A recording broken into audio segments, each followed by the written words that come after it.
नमस्कार दोस्तों, मैं विजय तिवारी। स्वागत है आपका हमारे YouTube channel the books society में, जहां आज हम एक और किताब की श्रृंखला शुरू करने जा रहे हैं। किताब का कोड होगा BHDLA 137 और किताब का नाम होगा हिंदी भाषा संप्रेषण कौशल। टोटल इस किताब में 2 यूनिट हैं और हर यूनिट में 6-6 चैप्टर हैं, यानी कि कुल मिलाकर 12 चैप्टर हैं। आज की क्लास में हम चैप्टर नंबर 1 को पढ़ेंगे। चैप्टर का नाम होगा संप्रेषण के मूल तत्व। तो इससे पहले चैप्टर शुरू करें, हम सबसे पहले ये समझ लेते हैं कि संप्रेषण का अर्थ क्या है। चैप्टर से जो प्रश्न बनेंगे वो प्रश्न ये बनेंगे कि संप्रेषण से आप क्या समझते हैं, और संप्रेषण के विभिन्न प्रयोजनों का वर्णन कीजिए, या फिर संप्रेषण के विभिन्न रूपों का वर्णन कीजिए। तो देखो भाई, संप्रेषण का मतलब क्या होता है। तो देखो, हम अपने विचारों को अभिव्यक्त करते हैं, अपने विचारों का जो आदान प्रदान करते हैं, अपने विचारों को किसी के सामने प्रकट करते हैं। तो ये जो विचारों का आदान प्रदान करा रहा है, यही संप्रेषण होता है। हो सकता है ये विचारों का आदान प्रदान हो सकता है ये सूचनाओं का आदान प्रदान हो, या हो सकता है कि हम अपनी बात सामने वाले से कह रहे हैं, वो हमारी बात को समझ रहा है और उसके प्रति वो प्रतिक्रिया देगा। यानी कि जब हम मनुष्य की बात करते हैं तो मनुष्य अन्य जीवों से अलग कैसे है, क्योंकि मनुष्य के पास भाई अपनी एक भाषा है, और उस भाषा के माध्यम से जब हम अपने विचारों को प्रकट करते हैं, अपनी भावनाओं को किसी को समझाना चाहते हैं, तो ये भावनात्मक रूप से या विचारात्मक रूप से या शब्दों के माध्यम से जो हम आदान प्रदान कर रहे हैं, फीलिंग्स शेयर कर रहे हैं, यही चीज क्या कहलाती है, संप्रेषण कहलाती है। जैसा कि चैप्टर की प्रस्तावना बता भी रही है कि संप्रेषण बोलकर, लिखकर और शारीरिक हाव भाव के माध्यम से हम संपन्न कर सकते हैं। यानी कुछ लोग होते हैं अपने संदेशों को बोलकर भी पहुंचा सकते लोगों तक। पहले के टाइम पे लिखन कला, यानी कि पत्रों के माध्यम से, चिट्ठियों के माध्यम से लोग अपने संदेशों को एक स्थान से दूसरे स्थान पर पहुंचाते थे। कुछ लोग ऐसे होते हैं जो शारीरिक हाव भाव के माध्यम से इशारे कर कर अपने मन के विचारों को अभिव्यक्त करते हैं। तो कुल मिलाकर आपको ये बात पता चल गई कि एक संप्रेषण की गतिविधि में क्या क्या चीजें होती हैं। संदेशों का आदान प्रदान हो सकता है सूचनाओं का आदान प्रदान हो सकता है विचारों का आदान प्रदान हो। ये पूरी की पूरी जो क्रिया है एक कम्युनिकेशन सिस्टम कहलाएगी। ठीक है भाई, इसे ही हम संप्रेषण कहेंगे। अब आपको एक अच्छा संप्रेषक बनना है तो क्या क्या चीज़ें ध्यान में आनी चाहिए। इसके अलावा आप जब संप्रेषण करते हैं, किसी से कम्युनिकेट करते हैं, किसी से बातचीत करते हैं, तो आपके सामने क्या क्या समस्याएं आती हैं, इन सब चीज़ों को हम इस चैप्टर में पढ़ेंगे। तो संप्रेषण का अर्थ समझ चुके हो आप। तो जैसे कि यहाँ पर कुछ चीज़ें बताई गई एग्जाम्पल्स के साथ, कि जन्म लेने के बाद जब बच्चा पहली बार रोता है ना, तो इस उसका समाज के साथ पहली बार कम्युनिकेशन होता है, समाज के साथ पहली बार उसका संप्रेषण होता है। अच्छा, अगर बच्चा रो रहा है तो उसका समाज के साथ क्या संप्रेषण हुआ, क्योंकि जब बच्चा रोएगा तो उसकी माँ ये सोचेगी कि इसे किसी चीज़ की नीड है, इसे किसी चीज़ की ज़रूरत है। आसपास के लोग भी सोचेंगे कि बच्चा क्यों रो रहा है, इसे किसी चीज़ की ज़रूरत है, क्योंकि बच्चा उस समय बोल तो पाता नहीं है। तो बच्चा अपने मन की भावनाएं कैसे अभिव्यक्त करेगा, वो रोकर अभिव्यक्त करता है या मुस्कुराकर अभिव्यक्त करता है। तो जब बच्चा जन्म लेता है तो पहली बार वो समाज के साथ उसका संप्रेषण कैसे होता है, रोने के माध्यम से होता है या फिर हंसने के माध्यम से होता है। और उसके बाद प्रत्येक क्षण और आजीवन जब तक व्यक्ति जीवित रहता है तब तक वो संप्रेषण की प्रक्रिया करता रहता है। तो इंग्लिश में क्या बोलते हैं, इसे कम्युनिकेशंस बोलते हैं भाई। ठीक है, तो हम अपने माध्यमों को, अपने विभिन्न माध्यमों के माध्यम से हम क्या करते हैं, अपने विचारों को कम्युनिकेट करते हैं। तो सबसे पहले आपको पता है हर एक भाषा में बहुत सारी ध्वनियाँ होती हैं। उन ध्वनियों के सहारे से शब्दों का निर्माण होता है, और उसके बाद से उसमें फीलिंग्स भरी जाती हैं विभिन्न अर्थों के माध्यम से, और फिर संप्रेषण किया जाता है। इसके लिए हम अपनी सारी की सारी ज्ञान इंद्रियों का प्रयोग करते हैं, जैसे कान, आंख, हाथ, जीभ, त्वचा, हर किसी अंग का प्रयोग करते हैं, जिसकी चर्चा आगे विशेष रूप से की जाएगी। तो एक तरीके से संप्रेषण क्या है, एक संवाद है, संपर्क है, एक दूसरे तक अपनी बात पहुंचाने का प्रयास है। हम बोलकर, लिखकर, सुनकर, देखकर, चित्र बनाकर एक दूसरे तक अपनी बात पहुंचाते हैं और दूसरों की बातों को समझते हैं। कुल मिलाकर ये देखा जाए तो मनुष्य की पूरी गतिविधियां किस पर डिपेंड हैं, तो हमारी सारी सारी जो एक्टिविटी वो कम्युनिकेशन पर ही डिपेंड है। हालांकि संप्रेषण की बहुत सारी परिभाषा है, लेकिन अगर आप एक लाइन में समझोगे तो सिंपल सी बात है, एक बंदा अपना संदेश देना चाह रहा है, दूसरा बंदा जो है उस संदेश को प्राप्त करेगा, उसके बाद वो अपनी प्रतिक्रिया देगा। ये पूरा का पूरा जो एक साइकिल चला, यही संप्रेषण है। अब हम संप्रेषण के विविध रूपों की व्याख्या करेंगे। तो अगर एग्जाम में क्वेश्चन पूछा जाता है आपसे कि संप्रेषण से आप क्या समझते हैं और संप्रेषण के विविध रूपों की व्याख्या कीजिए, तो सबसे पहले आप डेफिनेशन किसकी दोगे, सबसे पहले परिभाषा किसकी दोगे, संप्रेषण की। कि जो हमने अभी बताया है कि लिखकर, बोलकर हम अपने विचारों की अभिव्यक्ति कर रहे हैं, या चित्रों के माध्यम से अपने विचारों की अभिव्यक्ति कर रहे हैं, अपने संदेशों को एक स्थान से दूसरे स्थान पर पहुंचा रहे हैं। ये पूरी की पूरी प्रक्रिया क्या है, ये कम्युनिकेशन साइकिल कहलाती है, इसे ही हम संप्रेषण कहते हैं। अब देखो, संप्रेषण का पहला रूप है मौखिक संप्रेषण। क्योंकि इंसान सबसे पहले बोलता है, बाद में वो लिखना सीखता है, तो ज्यादातर जो संप्रेषण है वो बोलकर ही किया जाता है। भाषा इसका मूल आधार होती है, क्योंकि हर एक व्यक्ति किसी न किसी भाषा का प्रयोग करता है। कोई शायद हिंदी भाषा का प्रयोग कर रहा होगा, कोई संस्कृत, कोई बांग्ला, कोई उर्दू, कोई इंग्लिश, कोई फ्रेंच, कोई जर्मन, अलग अलग लोग अलग अलग भाषाओं का प्रयोग कर रहे होंगे। तो कम्युनिकेशन में जो भाषा है वो एक महत्वपूर्ण भूमिका निभाती है, क्योंकि सामने वाले को भी उस भाषा का ज्ञान होना चाहिए और हमें भी उस भाषा का ज्ञान होना चाहिए। तो भाषा इसका मूल आधार है, भाषा ही संप्रेषण का माध्यम है। सुबह उठते ही बोलने की प्रक्रिया शुरू होती है और रात में बिस्तर तक जाने तक ये प्रक्रिया ऐसी चालू रहती है। बड़े बुजुर्ग कई बार आपसे ये भी कहते होंगे सोच समझ कर बोलो, क्योंकि पता क्या है, जब हम संप्रेषण कर रहे हैं तो हम किन शब्दों का चयन कर रहे हैं, किससे क्या बोल रहे हैं, बहुत ज़्यादा मैटर करता है। देखो भाई, जैसा कि यहाँ पर लिखा है, क्या ऐसी बानी बोलिए मन का आपा खोए और को शीतल करे आपहु शीतल होए। यानी कि ऐसी वाणी का प्रयोग करो जिससे दूसरे प्रसन्न हो, आपका मन भी प्रसन्न रहे। जीवन की सफलता का रहस्य यही है। तो ऐसे में जब हम बोल रहे हैं तो हमें तीन बातों का ध्यान रखना बहुत ज़्यादा जरूरी है। सबसे पहले हमें शब्दों और वाक्यों का चुनाव करना चाहिए, यानी कि जो चीज़ हम बोल रहे हैं उसके लिए हम किन शब्दों का प्रयोग करें, किन वाक्यों को प्रयोग करें। क्योंकि देखो, एक ही चीज़ है, उसे कई तरीके से बोला जा सकता है। आप फुहड़ भाषा का प्रयोग करोगे तो सामने वाला रुष्ट हो सकता है। फॉर एग्जाम्पल, जैसे एक डॉक्टर ने कहा अपने मरीज से, क्या सारी दवाइयां समाप्त हो गई हैं? तो मरीज ने कहा, अभी कैसे समाप्त हो सकती है। अब जब मरीज इतनी बेरुखी से अपना जवाब देगा तो डॉक्टर गुस्सा हो जाएगा ना, क्योंकि इसी बात को कहने का एक तरीका ये हो सकता था कि नहीं डॉक्टर साहब, अभी दवाइयां समाप्त नहीं हुई हैं, दो चार गोलियां बची हुई हैं। ऐसे भी तो बोल सकता था वो बंदा। तो हमें बोलते वक्त, संप्रेषण करते वक्त, संवाद करते वक्त, बातचीत करते वक्त शब्दों और वाक्यों को बहुत अच्छे से चुनना चाहिए, ताकि हम उन शब्दों का सटीक प्रयोग कर सकें और सामने वाले के मन को जीत सकें। दूसरी बात होती है आवाज़। तो देखो, शब्द एक ही हैं, वाक्य एक ही हैं, बोलने का लहजा अलग अलग हो जाता है। कई बार आप कुछ चीज़ों को नम्र आवाज़ में बोलते हैं और कई बार कुछ चीज़ों को आप ज़ोर ज़ोर से बोलते हैं। इसका असर सुनने वाले पर बहुत ज़्यादा प्रभाव पड़ता है। फॉर एग्जाम्पल, कोई ग्राहक किसी दुकान पर गया और दुकानदार से बोला, मैंने ये साइकिल ना 2 दिन पहले खरीदी थी भैया, इसका पहिया टूट गया, इसे जरा बदल दो। दुकानदार कहता है इसका पैसा लगेगा। ग्राहक, अभी 2 दिन पहले ही तो साइकिल खरीदी थी। दुकानदार कहता है, तो क्या साइकिल का बीमा करा लिया था क्या? साइकिल बनवानी हो तो बनवाओ, वरना चलते बनो। अब बताओ, ऐसे दुकानदार के पास कोई ग्राहक अगली बार जाएगा? बिल्कुल नहीं जाएगा। तो जब हम मौखिक संप्रेषण कर रहे हैं तो मौखिक संप्रेषण में हमें शब्दों और वाक्यों का चुनाव करना चाहिए। आवाज़ पर भी ध्यान रखना चाहिए कि हमें किस लहजे में कब कहाँ कैसे बात करनी है। कहीं आप नौकरी के लिए इंटरव्यू देने जा रहे हो, साक्षात्कार के लिए जा रहे हो। अब आप सामने सामने वाला बोलेगा, आप अपना नाम बताइए। आप कह दो, लिखा नहीं है क्या बायोडाटा में? अब बताओ, आप ऐसे बोलोगे तो कौन सुनेगा? तो इसलिए ना, बोलते वक्त हमें सिचुएशंस के हिसाब से अपनी आवाज़, अपनी टोन को ध्यान रखना चाहिए। तीसरी बात है स्वर। हम जो भी कुछ बोलते हैं उसे इस तरीके से बोलना चाहिए कि सुनने वाला बंदा उसे सही से समझ सके। फॉर एग्जाम्पल, जैसे आपने बोला इधर आओ, तो इधर आओ बोलते बंदा समझ जाएगा क्या उसे प्यार से बुलाया जा रहा है। क्योंकि दो तरीके हो सकते हैं, पहला तो आप कह रहे हो इधर आओ, दूसरा तरीका क्या है, आप ऐसे करो इधर आओ। अब आपने कहा इधर आओ तो मतलब क्या है, घृणा से बुलाया जा रहा है, गुस्से में बुलाया जा रहा है।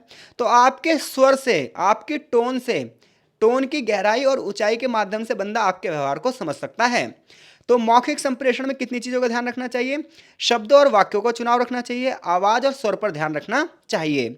अब हम आंगिक संप्रेषण की बात कर रहे हैं। हम क्या पढ़ रहे हैं दोस्तों कि संप्रेषण का क्या अर्थ है और संप्रेषण के विविध रूपों की व्याख्या कीजिए। तो संप्रेषण का पहला स्वरूप हमने पढ़ लिया, कौन सा? मौखिक। और दूसरा कौन सा है? आंगिक।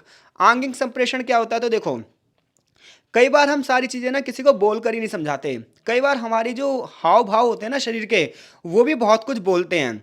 फॉर एग्जाम्पल, हमारे शरीर में जो आंखें हैं, ये आंखें अपने मन की सारी परिस्थितियां क्या करती हैं, बयान कर देती हैं। कई बार हमारे हाथ, पैर और कंधे, ये सारी चीज़ें कम्युनिकेशन में सहयोग करते हैं। तो ये गैर शाब्दिक या आंगिक संप्रेषण कहलाता है। यानी कि जब हम अपनी फीलिंग को अपने हाव भाव के माध्यम से दिखा रहे हैं किसी को, तो ये कौन सा संप्रेषण कहलाएगा? ये आंगिक संप्रेषण कहलाएगा। शारीरिक संप्रेषण की शुरुआत हमारी वेशभूषा से होती है, यानी कि हम किस टाइप के कपड़े पहनते हैं, हमारी पर्सनैलिटी कैसी है। जैसे ही हम मान लो किसी अधिकारी के कमरे में प्रवेश करें, तो अधिकारी जो है वो हमारे कपड़े पहनने के तरीके से, हमारी पर्सनैलिटी के तरीके से, हमारे खड़े होने के तरीके से ही समझ जाएगा कि हम कैसे बंदे हैं। अक्सर कुछ लोग ऐसे होते हैं जो पता है क्या करते हैं, किसी ऑफिस में जाते हैं और ऑफिस में जाके टेबल के सामने झुककर खड़े हो जाएंगे, बिल्कुल मुंह में मुंह ही डाल देंगे बंदे के। तो ऐसे में अधिकारी या डॉक्टर को ये कहना पड़ता है, अरे भाई सीधा खड़ा हो जा, इसी में घुस जाएगा। तो ऐसे में ना बंदे की पर्सनैलिटी के बारे में पता चल जाता है कि वो अशिक्षित है। जबकि जो शिक्षित व्यक्ति होगा वो क्या होगा, कमरे में आने से पहले पूछेगा, इसके अलावा सीधा खड़ा रहेगा, जब तक उसे बैठने के लिए नहीं कहा जाएगा जब तक वो बैठेगा नहीं। अब मान लो अधिकारी ने कहा कि अपनी मूल प्रति दिखाइए, यानी कोई डॉक्यूमेंट है, आपने उसकी फोटोकॉपी दी अधिकारी को, अधिकारी ने कहा इसकी ओरिजिनल कॉपी दिखाओ, मूल प्रति दिखाओ। आप क्या कर रहे हो, आपने ओरिजिनल कॉपी निकालने से पहले अपने कंधे उचका लिए, मुंह बना लिया। तो इसका मतलब क्या है, आप ओरिजिनल कॉपी नहीं दिखाना चाहते, बल्कि इसकी जगह आप प्यार से उससे कहो, विनम्रता से बात करो, मुस्कुरा के बात करो, तो शायद आपका काम हो जाए। आंखें आंगिक संप्रेषण का सबसे सशक्त माध्यम है। आपको पता ही है सबसे ज्यादा फीलिंग की शुरुआत कहां से होती है, आंखों से। बहुत सारी स्टोरी यहीं से शुरू होती हैं। तो जब कोई बंदा प्रसन्न होता है तो उसकी आंखें, ऐसा माना जाता है, हंस रही हैं, आंखें मुस्कुरा रही हैं। आंखें हमारे शरीर का एक ऐसा भाग है जो सबसे ज्यादा पर्सनैलिटी को इंप्रूव करता है भाई। तो आपने अक्सर लोगों को यह भी कहता हुआ सुना होगा कि जैसे कोई बंदा गुस्से में, तो कहेंगे उसकी आंखें गुस्से में लाल थीं। तो सारी फीलिंग और इमोशंस ना, ये माना जाता है आंखों से उतर कर आती हैं सामने। आप अपनी आंखों के जरिए प्रसन्नता और अप्रसन्नता दोनों को जाहिर कर सकते हो। किसी की आंखें नम है तो हम समझ सकते हैं वो इमोशनल हो गया है, वो दुखी है। कई बार खुशी के माध्यम से भी आंसू निकल जाते हैं। तो ये सारी चीजें किस चीज में हैं, ये सब आंगिक संप्रेषण का भाग हैं। अब हम लिखित संप्रेषण के बारे में पढ़ेंगे। अब तक हम संप्रेषण की परिभाषा समझ चुके हैं, संप्रेषण का मौखिक स्वरूप समझ चुके हैं, आंगिक संप्रेषण भी पढ़ चुके हैं, और हम लिखित संप्रेषण की बात करेंगे। आशा है आपको ये सारी चीज़ें समझ में आ रही होंगी। कमेंट बॉक्स में कमेंट जरूर कीजिएगा, और चीज़ें समझ में आ रही है तो वीडियो को लाइक भी जरूर करना। तो देखो, लिखित संप्रेषण की बात करें तो जब आपने बोलकर चीज़ें समझा दी, अपनी फीलिंग के माध्यम से चीज़ें समझा ली, मामला अब भी नहीं बन रहा, तो आप क्या करोगे, लिखोगे। कई बार कुछ व्यक्ति ऐसे होते हैं जो चीज़ों को बोल नहीं पाते, तो वो लिखकर संप्रेषण करते हैं, पत्र लिखते हैं और अपनी बात को दूसरों तक पहुंचाते हैं। जैसे बहुत सारे लेखक हो गए, कहानीकार हो गए, कवि हो गए, नाटककार हो गए, उपन्यासकार हो गए, ये सब अपने पाठकों तक, अपने पढ़ने वालों तक अपनी फीलिंग को कैसे पहुंचाते हैं।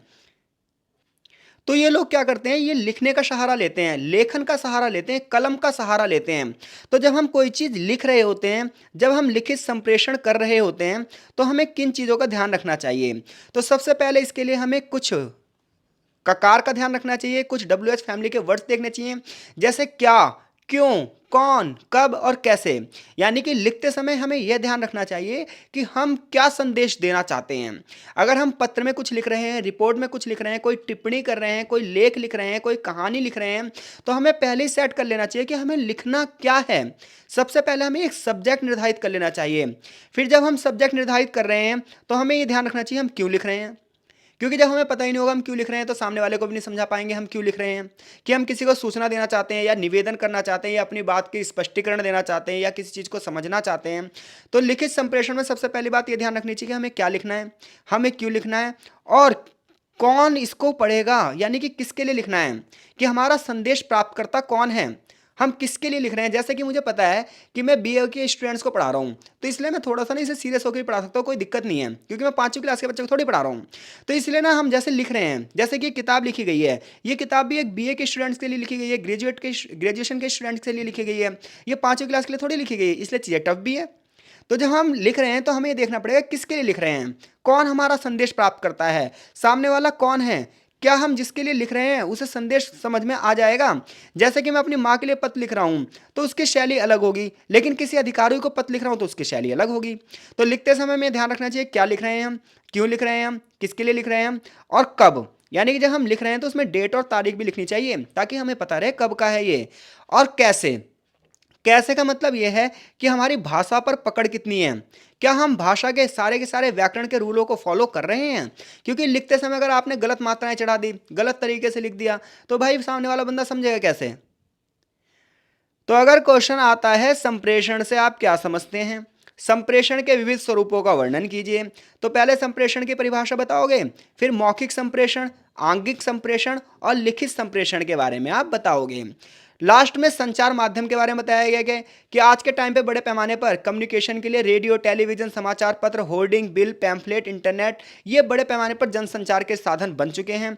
आज रेडियो के माध्यम से जन जन तक अपने संचार को फैलाया जा रहा है, संदेशों को फैलाया जा रहा है। टेलीविजन, कंप्यूटर के युग में फिल्म, वीडियो, इंटरनेट के माध्यम से बड़े पैमाने पर लोगों तक अपनी सूचनाएं पहुंचाई जा रही हैं। सड़क के किनारे बड़ी बड़ी होर्डिंग लगी रहती हैं, समाचार पत्रों में बहुत सारे विज्ञापन होते हैं, खतरों से संबंधित सूचनाएं होती हैं, यातायात संकेत, टेलीफोन पर होने वाली बातचीत, ये बहुत सारे रूप हैं जिनके माध्यम से कम्युनिकेशन किया जाता है। तो अगर संप्रेषण क्या है, इसके विविध स्वरूपों का वर्णन कीजिए, ये क्वेश्चन आया तो आप कर दोगे भाई। आगे चैप्टर में है कि संप्रेषण का प्रयोजन क्या होता है, यानी कि दूसरा क्वेश्चन इस चैप्टर से बनेगा कि संप्रेषण से आप क्या समझते हैं और संप्रेषण का प्रयोजन बताइए। तो देखो भाई, हर किसी चीज का एक उद्देश्य होता है, बिना उद्देश्य के तो कोई काम किया ही नहीं जाता। तो संप्रेषण का मतलब तो आप समझ ही चुके हो। मनुष्य एक सामाजिक प्राणी है और हम अकेले रह ही नहीं सकते, क्योंकि हम अपनी सारी गतिविधियों के लिए किसी ना किसी व्यक्ति पर डिपेंड रहते हैं। इसी तरीके से एक सोसाइटी का निर्माण होता है। तो संप्रेषण का प्रयोजन क्या है, संप्रेषण का उद्देश्य क्या है? तो देखो, सबसे पहली बात तो यह, संप्रेषण एक व्यक्तिगत जरूरत है। पर्सनली हर बंदे की जरूरत है। चाहे काम करने वाला बंदा हो, खाने पीने रहने प्यार करने के लिए, जीवन से जुड़े सभी चीज़ों के लिए हमें कम्युनिकेशन की जरूरत पड़ती ही पड़ती है। क्योंकि देखो, जब तक हम अपने मन के विचारों को प्रकट नहीं करेंगे, तब तब तक हम अपनी ज़रूरत को किसी को बता ही नहीं पाएंगे, हम अपनी ज़रूरतों को पूरा ही नहीं कर पाएंगे। तो अगर हमारी अपनी ज़रूरतें पूरी नहीं होंगी तो हम उसकी डिमांड करते हैं ना, तो डिमांड कैसे करोगे आप? तो डिमांड कम्युनिकेशन के माध्यम से ही करोगे। तो संप्रेषण का पहला जरूरत क्यों है? क्योंकि व्यक्तिगत जरूरत है ये। हर व्यक्ति की पर्सनली नीड है कि वो समाज से जुड़ने के लिए कम्युनिकेशन का सहारा लेगा ही लेगा। दूसरी बात यह है कि व्यक्तिगत संबंध बनाने के लिए भी हमें कम्युनिकेशन की जरूरत पड़ती है। भाई, आप रोड पर जा रहे हो, चुपचाप जा रहे हो, चुपचाप आ रहे हो, तो आपके कभी किसी से रिलेशन बन ही नहीं पाएंगे। लेकिन व्यक्तिगत अगर आपको संबंध बनाने हैं, तो रिश्तेदार हो गए, मित्र हो गए, या किसी भी जान पहचान वाले से मिलोगे, तो आप उससे बातचीत तो करोगे ना, उससे पूछोगे तो आप कैसे हैं, आप क्या कर रहे हैं, अच्छा ये हुआ तो ऐसा क्यों हुआ। तो इसके लिए हम क्या करेंगे? शब्दों का सहारा लेंगे, लिखित रूप का सहारा लिखेंगे, मौखिक रूप का सहारा लेंगे, या फिर अपने शरीर के इमोशंस के माध्यम से, भाव भंगिमा के माध्यम से दूसरों के साथ हम अपने रिलेशन बनाते हैं। तो संप्रेषण का प्रयोजन में पहली चीज क्या है? ये व्यक्तिगत जरूरत है। व्यक्तिगत संबंध बनाने के लिए भी संप्रेषण की जरूरत होती है। इसके अलावा मनुष्य को बहुत सारी इंफॉर्मेशन की जरूरत होती है। कई बार इंफॉर्मेशन प्राप्त भी करनी होती है, कई बार इंफॉर्मेशन देनी भी होती है। तो सूचनाओं के आदान प्रदान के लिए भी किसकी जरूरत पड़ती है? संप्रेषण की जरूरत पड़ती है। आपस में बातचीत जब हम कर रहे हैं तो ये भी संप्रेषण है। आजकल लोग क्या कर रहे हैं? गप मार रहे हैं, जैसा कि मैंने हाईलाइट कर रखा है। तो लोगों को गप मारने में बड़ा मजा आता है। ऑफिस में देख लो, लंच टाइम पे सारे बंदे इकट्ठे हो जाएंगे और मजे लेंगे। स्कूलों में देख लो, लंच टाइम पे बच्चा मजे लेगा। घरों में देख लो, रिश्तेदार आ जाएंगे तो आपस में गप मारेंगे। तो इसके माध्यम से हम एक दूसरे की फीलिंग को समझने की कोशिश करते हैं, विचारों को समझने की कोशिश करते हैं, उसके दृष्टिकोण को समझने की कोशिश करते हैं। तो और ये मनोरंजक भी होता है, लोग इसके माध्यम से मनोरंजन भी कर लेते हैं। तो संप्रेषण का पहला प्रयोजन क्या है? व्यक्तिगत जरूरत है, इसलिए व्यक्तिगत संबंधों को बढ़ावा देने के लिए भी जरूरत है। इन्फॉर्मेशन और आपस में बातचीत को बढ़ावा देने के लिए भी किसकी जरूरत है? हमें संप्रेषण की जरूरत है। इसके अलावा आग्रह करने के लिए भी संप्रेषण की बहुत ज़्यादा जरूरत होती है। आग्रह का मतलब हम सामने वाले से कह रहे हैं कि भाई आप इस चीज़ का प्रयोग कीजिए। तो आज बड़े पैमाने पर आप देख रहे हो, एडवर्टीजमेंट होता है, विज्ञापन होता है। तो जब विज्ञापन होता है तो उसमें आग्रह ही तो किया जाता है, पहले इस्तेमाल करो फिर विश्वास करो। यानी कि लोगों को हम टारगेट करना चाहते हैं कि वो भाई हमारी चीज़ का प्रयोग कर ही ले। तो इसके लिए हम आग्रही तो कर सकते हैं, जबरदस्ती थोड़ी कर सकते हैं। अगला है, मनोरंजन के लिए भी संप्रेषण की जरूरत पड़ती है। हंसना, हंसाना, दूसरे के सुख दुख में हिस्सा लेना, ये सब मनुष्य की स्वाभाविक प्रवृत्तियां तो है मेरे भाई। मनोरंजन के लिए लोग सिनेमा देखते हैं, टेलीविजन देखते हैं, घूमने फिरने जाते हैं।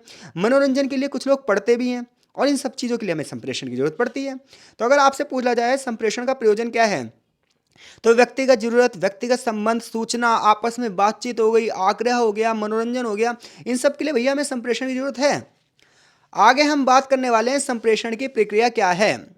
तो संप्रेषण की प्रक्रिया एक विस्तृत रूप से होकर गुजरती है, और इसके लिए 9 तत्व यहां पर बताए गए हैं।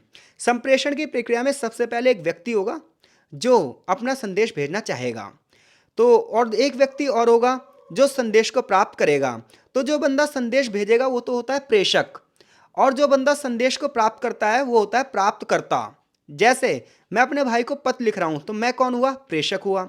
पत्र में जो लिख रहा हूं वो संदेश हुआ, और मेरे भाई तक जब पत्र पहुंचेगा, जब मेरा भाई पढ़ेगा, तो मेरा भाई प्राप्त करता हुआ। यानी कि एक बंदा होगा प्रेषक जो संदेश को भेजेगा, और वो संदेश जिसके पास पहुंचेगा वो कौन होगा? प्राप्तकर्ता। तो ऐसे में जो संदेश का पूरा ये प्रोसेस है, ये जो पूरा का पूरा मैसेज का जो प्रोसेस है, इसमें 9 तत्व शामिल होते हैं, और इन 9 के 9 तत्वों की हम विस्तार से चर्चा यहाँ पर करेंगे। तो अगर वो पूछे आपसे एक एग्जामिनर क्वेश्चन, संप्रेषण से आप क्या समझते हैं, संप्रेषण की विभिन्न प्रक्रियाओं का उल्लेख कीजिए, तो पहले संप्रेषण की परिभाषा दोगे। अब इसके 9 प्रोसेस देख लो कि 9 रास्ते कहाँ से होके जाते हैं। तो सबसे पहले ना एक स्रोत होता है जहाँ से संदेश उभरता है। किसी भी संदेश का जन्म किसी स्रोत से होगा। यह स्रोत कोई व्यक्ति हो सकता है, जैसे मान लो भाई मुझे अपने भाई को पत्र लिखना है, तो मैं ऐसे थोड़ी मुंह उठा के पत्र लिखने लग जाऊंगा। भाई कोई बात भी तो होगी, अचानक से कोई चीज घटना घटी भी तो होगी।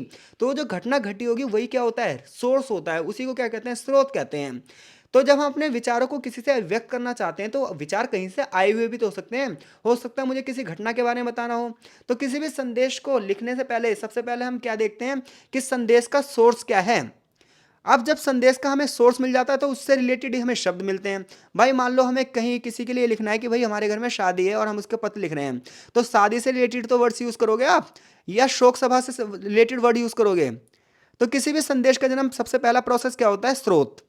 संप्रेषण की प्रक्रिया में सबसे पहली चीज क्या होती है, स्रोत। दूसरा होता है वक्तृत्व क्षमता। वक्तृत्व क्षमता का मतलब यह है कि मैं अपने विचारों को जब मैं किसी के सामने प्रस्तुत करूंगा तो वो जो मेरी कला है यही मेरी वक्तृत्व क्षमता कहलाती है।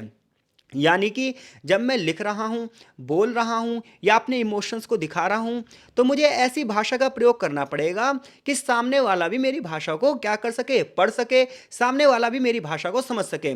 पता लगा आप इशारे कुछ और कर रहे हो, सामने वाला उस इशारे को कुछ और समझ रहा है, बस आपको पेल देगा। तो भैया संप्रेषण की प्रक्रिया में पहली चीज क्या है, सोर्स।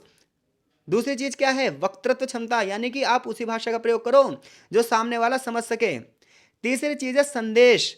वक्ता के विचारों को जब अर्थपूर्ण रूप से देखते हैं तो वो क्या कहलाता है, संदेश। यानी कि मान लो मैं कोई भाषण दे रहा हूं तो उस भाषण के पीछे मेरा एक संदेश छुपा होगा कि सामने वाले बंदे को मैं ये चीज समझाना चाहता हूं। यह संदेश लिखित भी हो सकता है, मौखिक भी हो सकता है, आंगिक भी हो सकता है। क्योंकि भाषा में हम शब्दों का प्रयोग भी करते हैं, वाक्यों का प्रयोग भी करते हैं, प्रतीकों का प्रयोग भी करते हैं, चित्रों का भी प्रयोग करते हैं। जैसे राम ने श्याम को मारा और श्याम ने राम को मारा, दोनों का अर्थ बिल्कुल विपरीत है, शब्द वही है लेकिन अंदाज बिल्कुल बदल है। आगे पीछे लिखने की वजह से, कर्ता और कर्म की वजह से लिखने की वजह से चीजें बिल्कुल लग जाती हैं। ऐसे जब आप मुहावरों का प्रयोग करते हो तो मुहावरों का प्रयोग बिल्कुल अलग होता है। जैसे ऊंट के मुंह में जीरा, तो ऊंट के मुंह में जीरा का मतलब ये नहीं कि ऊंट के मुंह में आपने जीरा डाल दिया। ऊंट के मुंह में जीरा का मतलब है बहुत थोड़ा। तो इसलिए ना संदेशों में हमें ऐसे वर्ड का यूज करना चाहिए जो सामने वाले को समझ में भी आए। इतनी बात क्लियर हो गई भाई। तीसरी चीज होती है माध्यम। जब संदेश किसी माध्यम से प्रेषक तक पहुंचता है तो देखो भाई, कई तरीके हैं संदेश पहुंचाने के। जैसा कि जब हम मौखिक संप्रेषण कर रहे हैं, जब हम कुछ बोल रहे हैं तो हवा के माध्यम से जो साउंड वेव्स चलती हैं उस साउंड वेव के माध्यम से बंदे तक पहुंच पाती है चीज़ें। इसी प्रकार से जब हम चीज़ों को लिखते हैं तो वो अलग तरीके से पहुंच पाती हैं। आज बड़े पैमाने पर सैटेलाइट सिस्टम चल रहा है जिसके माध्यम से हम अपने संदेशों को दूर दूर तक पहुंचा सकते हैं। तो हम संदेश के लिए कौन से माध्यम का प्रयोग कर रहे हैं, प्रिंटेड मीडिया का यूज़ कर रहे हैं या इलेक्ट्रॉनिक मीडिया का यूज़ कर रहे हैं या इंटरनेट और टेक्नोलॉजी का यूज़ कर रहे हैं, तो ये सारी चीज़ों का देखा जाता है। तो देखो संप्रेषण की प्रक्रिया में सबसे पहली चीज़ क्या होती है कि आपकी घटना का स्रोत क्या है, आपकी भाषा की क्षमता क्या है, आप किस माध्यम से संदेश देना चाहते हो और आपका माध्यम कैसा है। अब बात आती है प्राप्तकर्ता तक। तो जिसको हम अपना संदेश भेज रहे हैं वो बंदा क्या है, श्रोता यानी कि सुनने वाला है या प्राप्त करता है। जो संदेश वो ग्रहण करेगा उस संदेश को वो तैयार करेगा और उसके बाद वो क्या करेगा, अपनी एक प्रतिक्रिया भी देगा। तो संदेश इस हिसाब से लिखना चाहिए कि सामने वाला आपकी भावनाओं को समझ सके, आपकी बात सुन सके। ऐसा संदेश मत दो कहीं उसे ऐसा लगे यार ये तो मेरा मजाक उड़ा रहा है। तो जब उसे लगेगा ये मेरा मजाक उड़ा रहा है तो आपकी दोस्ती खतरे में पड़ सकती है। तो प्राप्तकर्ता के हिसाब से वो बंदा कैसा उसके हिसाब से आपको शब्दों का चयन करना पड़ेगा। फिर आती है संदेश प्राप्ति।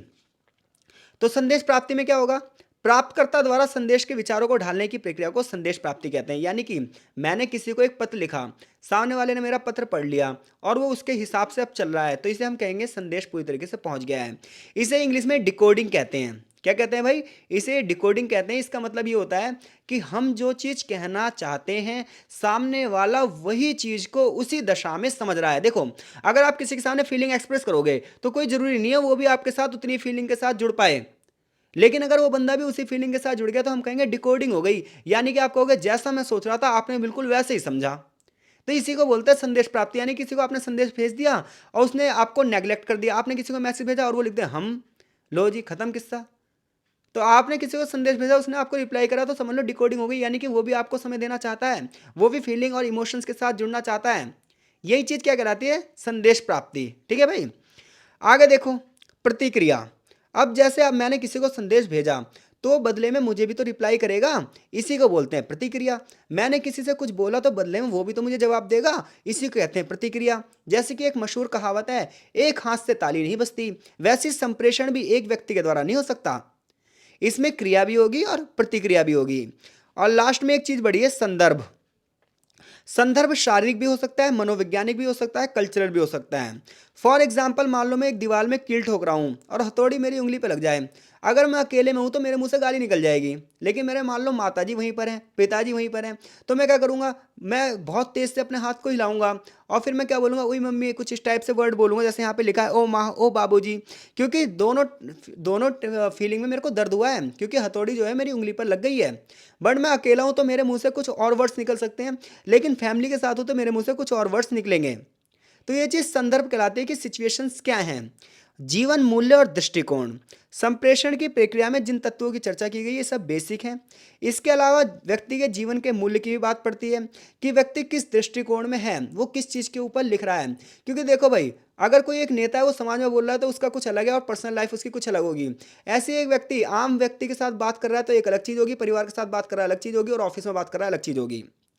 तो अगर आपसे क्वेश्चन पूछ ले, संप्रेषण से आप क्या समझते हो, संप्रेषण की प्रक्रिया के विभिन्न तत्वों का उल्लेख कीजिए। तो संप्रेषण की प्रक्रिया के 9 तत्व हैं।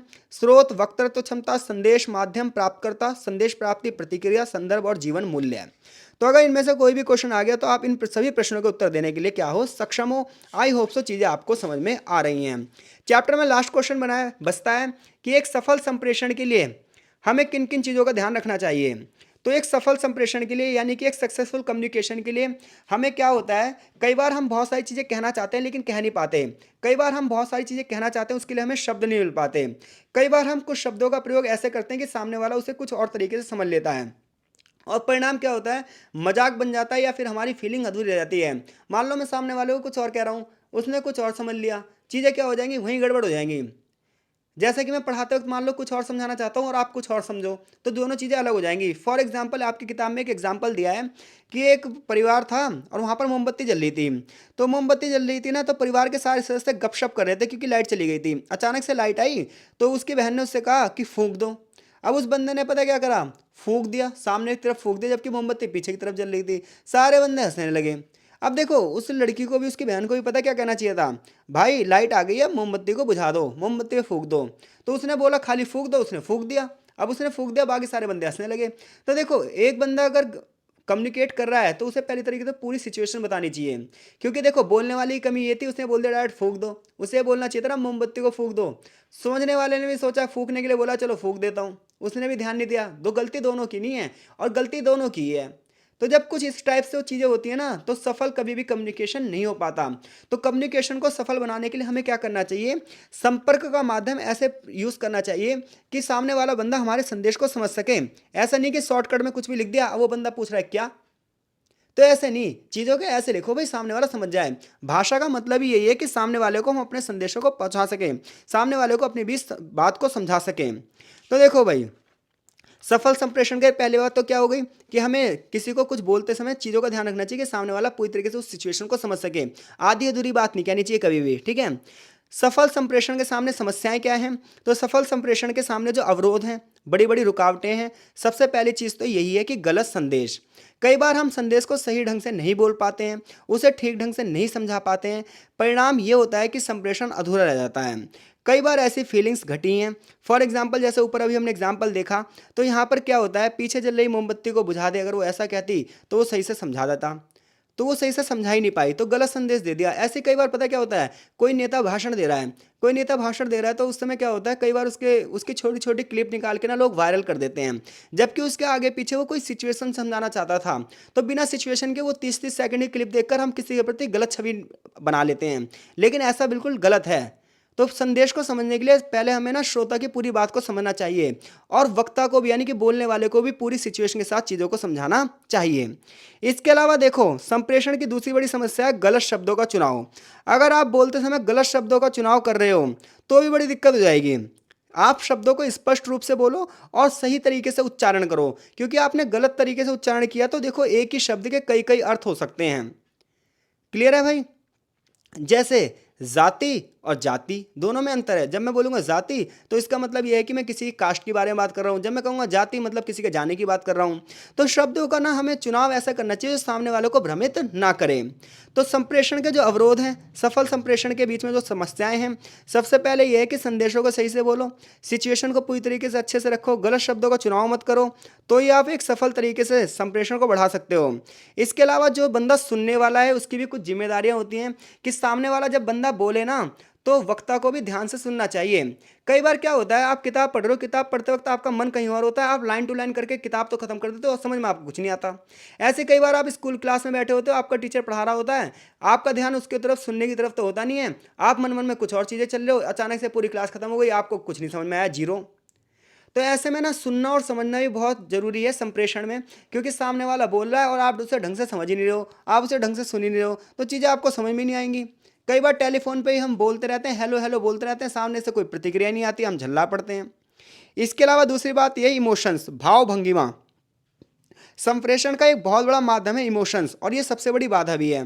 क्योंकि देखो भाई, मैं कोई इशारा कर रहा हूँ तो सामने वाले को भी तो इशारा समझ में आना चाहिए, तभी तो डिकोडिंग हो पाएगी। मान लो कोई मैं इशारा कर रहा हूँ, वो कुछ और समझ रहा है। मुस्कुराते हुए मैं किसी का स्वागत कर रहा हूँ, या क्रोध से किसी और की देख रहा हूँ, किसी को देखकर मुंह बिचका रहा हूँ, व्यंग से हंस रहा हूँ, कंधे उचका रहा हूँ, तो ये बहुत सारे इमोशंस हैं जिसके माध्यम से मैं कम्युनिकेशन करना चाहता हूँ। लेकिन इसमें सबसे बड़ा अर्थ गलती ये है, सबसे बड़ी समस्या ये है कि मान लो आपको इमोशंस पॉजिटिव वे में दे रहे हो, लेकिन सामने वाला बंदा उसे निगेटिव वे में ले ले। जैसे आप हर किसी से मुस्कुरा के बात कर रहे हो, तो सामने वाला बंदा आपके करेक्टर पे भी उंगली उठा सकता है। तो हमें ऐसे में देखना होगा कि हमें कौन से टाइम पे कौन से इमोशंस को व्यक्त करना है और कौन से में नहीं, कहाँ पर हाँ कहना है और कहाँ पर नहीं, कहाँ पे मुस्कुराना है और कहाँ पर नहीं। पता लगा आप कोई गंभीर संदेश दे रहे हो और मुस्कुराए जा रहे हो, तो बंदा आपकी गंभीरता को ढंग से लेगा ही नहीं। तो बोलने का जो ढंग है, ये संप्रेषण में बहुत बड़े पैमाने पर प्रभावित करता है। अगर आपका बोलने का तरीका सही नहीं है, आप अच्छी बात को भी ऊंची आवाज़ में कह रहे हो, आप अच्छी बात को भी झल्ला कर कह रहे हो, तो संदेश का गलत मैटर चला जाएगा। इसके अलावा संदेश के लिए जो सबसे बड़ी चीज़ है वो है भाषा का ज्ञान। वक्ता को उस भाषा का प्रयोग करना चाहिए जो श्रोता की भाषा है, यानी कि बोलने वाले को सुनने वाले की भाषा का प्रयोग करना चाहिए। आप गए किसी हिंदी माध्यम में और पढ़ा रहे हो आप इंग्लिश में, तो चीज़ें कैसे समझ में आएंगी? या आप चले गए कहीं पर इंग्लिश माध्यम में और पढ़ा रहे हो आप हिंदी में, तो चीज़ें कैसे समझ में आएंगी?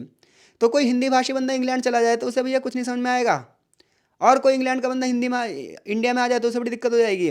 तो भाषा का ज्ञान भी बहुत जरूरी है एक सफल संप्रेषण के लिए। तो एक सफल संप्रेषण के लिए क्या क्या चीज़ें जरूरी हैं? सबसे पहले एक सफल संप्रेषण के लिए गलत शब्दों का चुनाव नहीं करना चाहिए, गलत संदेश नहीं देना चाहिए। सुनने वाले की भी कुछ जिम्मेदारियां होती हैं। इमोशंस का प्रयोग हर जगह हर एक तरीके से नहीं कर सकते हम। बोलने का ढंग होना चाहिए और भाषा का ज्ञान होना चाहिए। चैप्टर यहीं फिनिश होता है, आगे चैप्टर का एक सारांश दिया है। आई होप सो मैं चीज़ें अच्छे से समझाने में आपके लिए सफल रहा हूँ। कमेंट बॉक्स में कमेंट जरूर करना और वीडियो को लाइक भी जरूर करना। मिलते हैं आपसे नेक्स्ट चैप्टर में, तब तक के लिए आपका बहुत बहुत धन्यवाद।